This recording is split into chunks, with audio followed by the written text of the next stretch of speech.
Welcome to சனா சேவை மையம் YouTube channel.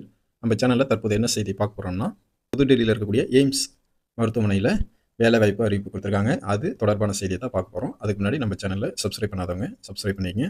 Delhi AIIMS மற்றும் இதர எய்ம்ஸ்களில் உரிய நிறுவனங்களில் இருக்கக்கூடிய நர்சிங் அதிகாரி பதவி நிலை 7ல் சம்பள பட்டியல் 2 படி முன்னதாக மாற்றப்பட்ட சம்பள விகிதப்படி 9300, 34,800 மற்றும் கிரேட் சம்பளம் 4600 குரூப் பி பதவிகளுக்கான காலி பணியிடங்களை நிரப்புவதற்கான நர்சிங் அதிகாரி ஆட்சேர்ப்பு பொது தகுதி தேர்வுக்கான ஆன்லைன் விண்ணப்பங்கள் வரவேற்கப்படுது.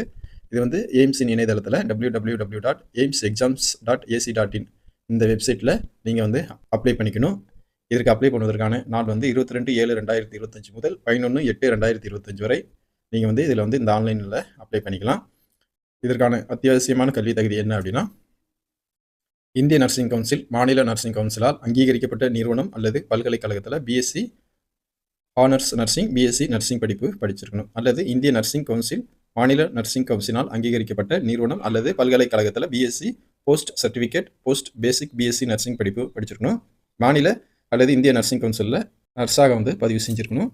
அதே போல் இந்திய நர்சிங் கவுன்சிலிங், மாநில நர்சிங் கவுன்சிலால் அங்கீகரிக்கப்பட்ட நிறுவனம், போர்டு அல்லது வாரியத்தால் பொது நர்சிங் மிட்வைஃபரி பட்டப்படிப்பு படிச்சிருக்கணும். மாநில இந்திய நர்சிங் கவுன்சிலில் நர்ஸாக அண்ட் மிட்வைஃபாக பதிவு செய்திருக்க வேண்டும்.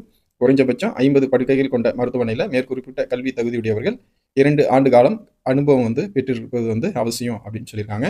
மேலே குறிப்பிட்டுள்ளபடி தேவையான 2 வருட அனுபவம் ஒரு அத்தியாவசியமான அளவுகோலாகும்.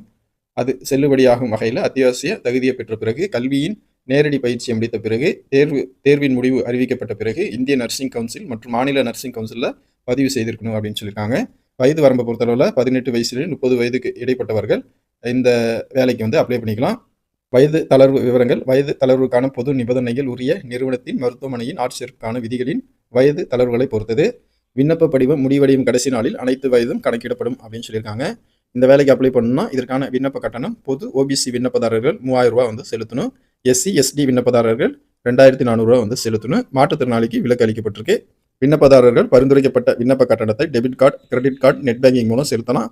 பரிமாற்றம் செயல்முறை கட்டணம் ஏதேனும் இருந்தால் பொருத்தக்கூடியதாக இருந்தால் விண்ணப்பதாரரால் வங்கியில் செலுத்தப்படலாம். எந்த சூழ்நிலையிலும் ஒரு முறை செலுத்தப்பட்ட விண்ணப்ப கட்டணம் திருப்பி தரப்பட மாட்டாது. பரிந்துரைக்கப்பட்ட கட்டணம் இல்லாத விண்ணப்பங்கள் பரிசீலிக்கப்படாது மற்றும் முற்றிலும் நிராகரிக்கப்படும். இந்த தேர்வில் பங்கேற்ற எஸ்சி எஸ்டி விண்ணப்பதாரர்களால் செலுத்தப்பட்ட விண்ணப்ப கட்டணங்கள் தேர்வு முடிவுகள் அறிவிக்கப்பட்ட பிறகு, பின்னர் பதிவேற்றப்பட்ட எஸ்சி எஸ்டி சான்றிதழ் சரிபார்ப்புக்கு பிறகு திருப்பி தரப்படும் அப்படின்னு சொல்லியிருக்காங்க. ஆன்லைன் சிபிடி நிலை 1 NOR CET முதற்கட்ட தேர்வு செப்டம்பர் 14 நடக்குது. அதே போல் ஆன்லைன் சிபிடி நிலை 2 NOR CET முதன்மை தேர்வு செப்டம்பர் 27 நடக்குது. இதற்கு விண்ணப்பிக்கணும் அப்படின்னா ஆன்லைனில் தான் விண்ணப்பிக்க முடியும். அதற்கான வெப்சைட்டு aimsexams.ac.in 11/8/2025 அப்ளை பண்ணிக்கங்க. வாய்ப்பும் விருப்பமும் உள்ளவங்க அப்ளை பண்ணிக்கங்க. நன்றி.